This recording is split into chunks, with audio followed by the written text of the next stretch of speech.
माता रानी की कृपा से ये तीसरा दिवस की सायकाल की बेला प्रारंभ हो गई। तो आइए सभी लोग भगवत भक्ति की ओर चलते हैं। आज श्री सुखदेव मुनि महाराज 88,000 ऋषियों के बीच में शौनक इत्यादि ऋषियों को कथा श्रवण करा रहे। भगवत भक्ति की बड़ी पावन कथा। दोपहर काल के समय सभी भक्तजनों ने कथा श्रवण की कि किस तरीके से राजा परीक्षित जी का भगवान श्याम सुंदर ने गर्भ में रक्षा की, उनका जन्म हुआ, उनका परिपालन हुआ। उसके पश्चात अब श्री सूत जी महाराज आगे की कथा भगवान श्याम सुंदर की कृपा से आज समस्त ऋषियों को श्रवण कराने लगे। कहते हैं कि हे राजन, अब ध्यान से सुनना, मैं तुम्हें बड़ी पावन कथा श्रवण कराऊंगा। कि कथा कहाई एक परम तरंगा, ओ जग तारन पावन सोई गंगा।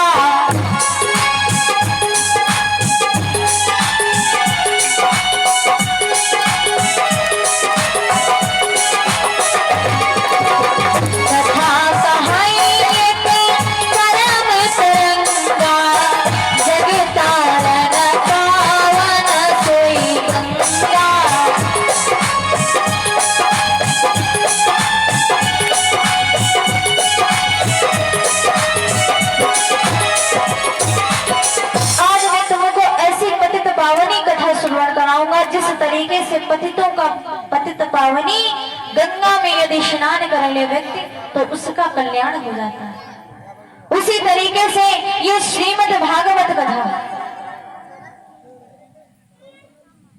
श्रीमद् भागवत कथा को सिर्फ सुन लेने मात्र से जीव का कल्याण नहीं होता। श्रोता के भी 3 नियम होते हैं कि श्रवण, चिंतन, मनन।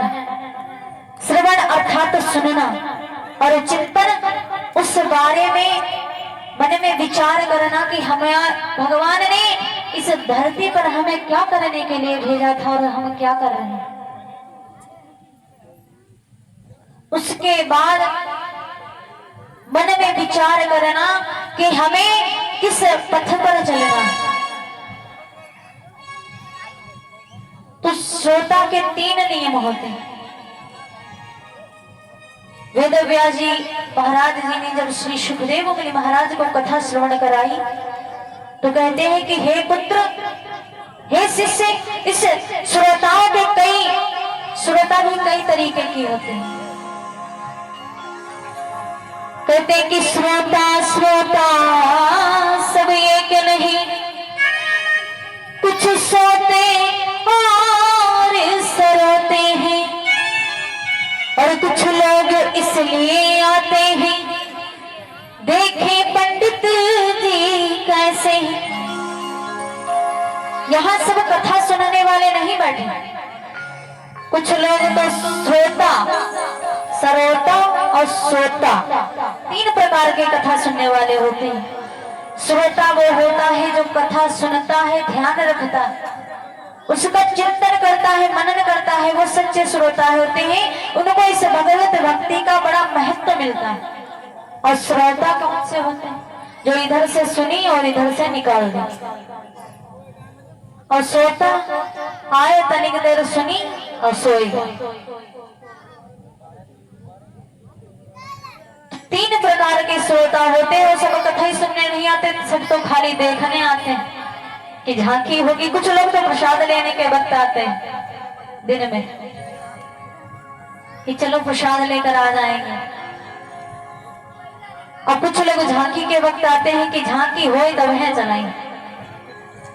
तो श्रोता के भी कई नियम होते हैं। तो कहने लगे सब श्रोता एक जैसे नहीं होते हैं। बात उस समय की है कि आज राजा परीक्षित जी बड़े हो गए, राजपाट करने के योग्य बन गए। तो उनके जो दादाजी थे युधिष्ठिर ने मन में विचार किया, अपने 5 भाइयों के समेत बैठकर उस सभा में विदुर जी महाराज भी बैठे थे।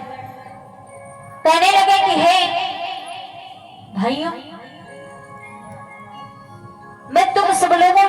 बड़ा हूं। युधिष्ठिर जी महाराज बोले कि इस संसार में हमने बहुत कुछ किया, पर ऐसा लग रहा है सब कुछ मिलकर भी कुछ मिला नहीं, सब कुछ संतुष्ट नहीं लग रहा है जीवन।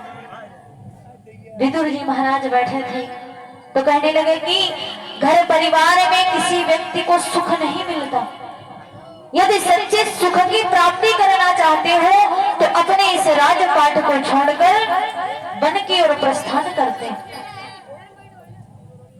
आज राजा परीक्षित जी को बुलाकर पांचों भाइयों ने मिलकर राजा परीक्षित जी को हस्तिनापुर का राजपाट सौंप दिया।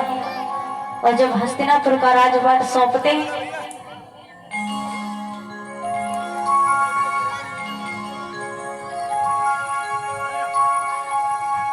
जब महाराज आज राजा युधिष्ठिर को ने अपने पौत्र परीक्षित जी महाराज को राजपाट दे दिया और कहने लगे कि हे परीक्षित, ध्यान से सुनो, हमारे राज्य के नियम क्या है, हमारे कुल की रीति क्या है। हम वैष्णव हैं और वैष्णव और क्षत्रियों का धर्म होता है कि ब्राह्मणों पर दया करना और गौ की सेवा करना। तुम्हें राजपाट तो दे रहे हैं, पर इतना अवश्य याद करना कि तुम्हारे राज्य में हमेशा धर्म सर्वप्रथम और आगे होना चाहिए। राजा परीक्षित जी बड़े धर्मपरायण राजा थे। उन्होंने कहा जैसी आज्ञा। अब इतने में क्या किया, अब राजा परीक्षित जी को राजपाट देकर पांचाली समेत पांचों पांडव और विदुर जाने लगे। हिमालय में चलकर भगवान के सानिध्य में उनका भजन करते करते गोविंद की रटन लगा रहे हैं। क्या कह रहे हैं?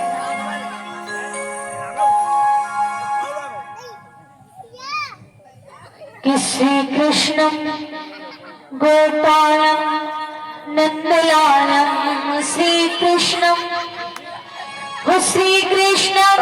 गोपालम नंदलालम श्री कृष्ण।